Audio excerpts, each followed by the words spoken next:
Let's understand K or CK rule. Look at these words: bag, stick, milk, peak. Two with CK, two with K. Why? This is all because of AEIOU. We write CK in the end or the middle of the words when there is a short vowel sound just before K sound. Let's have a look at these words: pick, rock, bucket, pocket. Short vowel IOUO.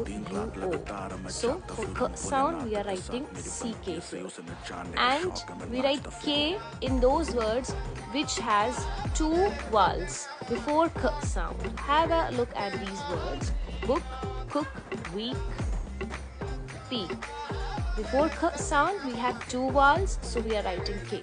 Also, if there is a consonant before K sound, like in these words, milk, pink, bulk, bunk, we are again writing K. Hope this